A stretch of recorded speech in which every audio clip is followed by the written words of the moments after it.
E aí pessoal, bem-vindos a mais uma aula.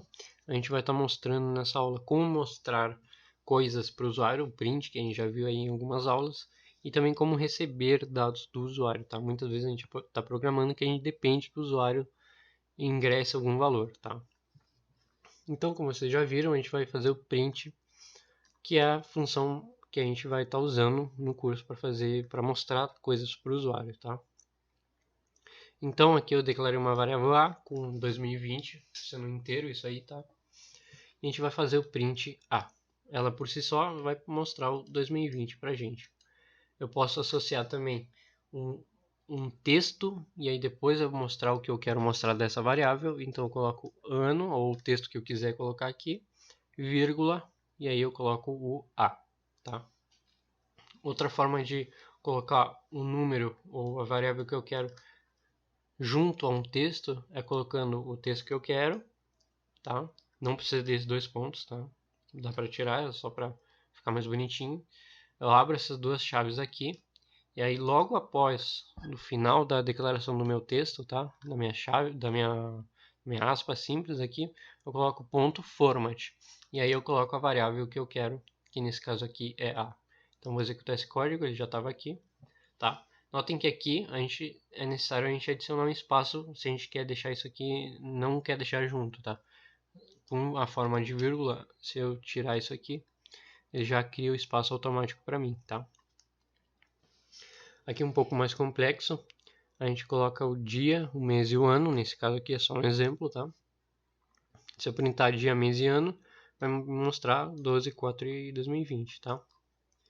Se eu colocar print dia, e aí eu coloco o dia aqui, mês, e aí eu coloco um mês aqui, separado por vírgula, eu posso fazer isso aí N vezes e montar um texto todo, tá?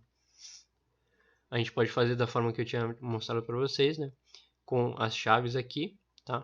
Dessa forma que eu tenho que colocar em ordem, tá? Então, se eu colocar o dia aqui, eu tenho que colocar o dia aqui primeiro, o mês em segundo, então o mês aqui em segundo, tá? Então, se eu não colocar nada aqui dentro, a ordem que a gente coloca no format tem que ser a ordem que a gente quer que apareça aqui, tá?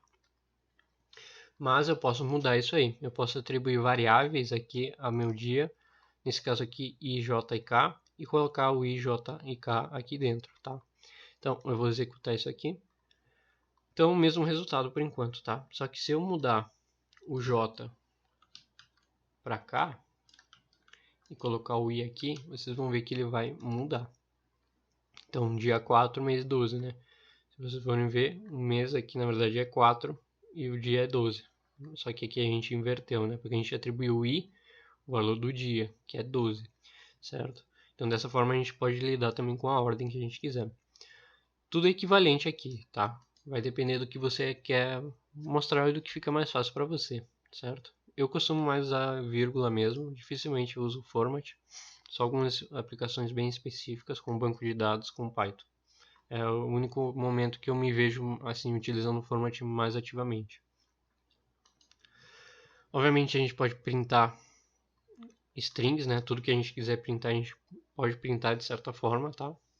De variáveis e textos e etc. Então aqui eu criei uma string, que é meu carro é azul, e aqui eu vou somar essa string com o e custou e o valor aqui, uma string, estou transformando em string o valor de 50 mil, tá?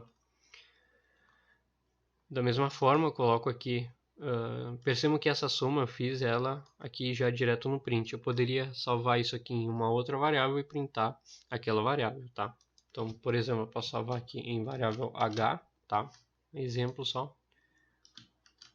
E colocar isso aqui e printar o h. Dá na mesma, tá? Eu vou fazer isso direto ali no print, tá? E aqui também eu printei com vírgula e custou vírgula e o valor ali, tá? Percebam que o resultado é o mesmo. Só que aqui, na hora de somar, de novo, eu tenho que adicionar um espaço se eu quiser que fique bem escrito, de certa forma, né? Porque se vocês forem ver aqui, ele juntou, né? Meu carro é azul, e aqui tá junto, ó, e custou e o valor lá, tá? Só que com a vírgula não, tá?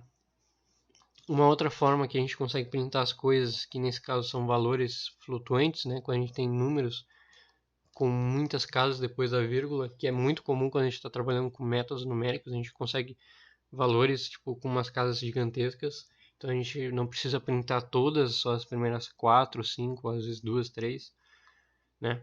A gente consegue colocar da mesma forma com o format, aqui nesse caso eu uso assim o format quando tenho essa situação, tá? Que é o número nesse caso esse número aqui, tá? Que eu montei ele de forma aleatória. A gente coloca 2 pontos, ponto simples, e aqui o número de casas que a gente quer mostrar, nesse caso 5, e aqui um F para referenciar um float, tá? E aqui ponto format e um número, tá? Então eu quero mostrar 5 casas. Se quisesse mostrar apenas 2 casas, eu colocava aqui. E já tinha mudado aqui também, tá? Uma outra coisa que é interessante aqui no print é a quebra de linha, tá? É a mesma coisa que com outras linguagens, é o /n. /n a gente quebra a linha, tá? Então aqui, ó, o número é espaço e aqui eu quebro a linha. E eu quero mostrar aquele número lá. Percebam que aqui quebrou a linha para mim, diferente daqui, né? A gente pode dar um tab também, né? Aquela função de que a gente aperta o tab aqui, ele dá um espaço, né? A gente coloca isso com o /t, tá? Então aqui no caso eu fiz a quebra de linha e ainda dei um tab, que é o que ele fez aqui, tá? E como é que a gente pede coisas para o usuário, tá? A gente tem que usar a função input e dentro aqui a gente pode ou não passar um texto, tá?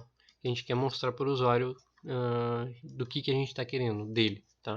Então nesse caso aqui eu coloco input, digite um número inteiro. Então eu estou pedindo, eu solicito um número inteiro para o usuário, tá? Só que quando a gente só manda o input aqui, ele vai pegar como string, não importa se ele digitar um número, enfim, ele vai pegar como string, tá? Isso aqui a gente vai ver aqui agora no print. Então se a gente quer um tipo específico realmente, nesse caso inteiro, a gente tem que pegar isso aqui, que vai ser uma string, e transformar ela em inteiro, como a gente viu na aula anterior, tá? Então, int, estou transformando a string que o usuário me forneceu. Então, vou executar isso aqui. Então, ó, digite um número inteiro. Eu vou digitar, por exemplo, o 5. Então, aqui ele printou class, tá? String. Então, ele está falando, ó, isso aqui é uma string, tá?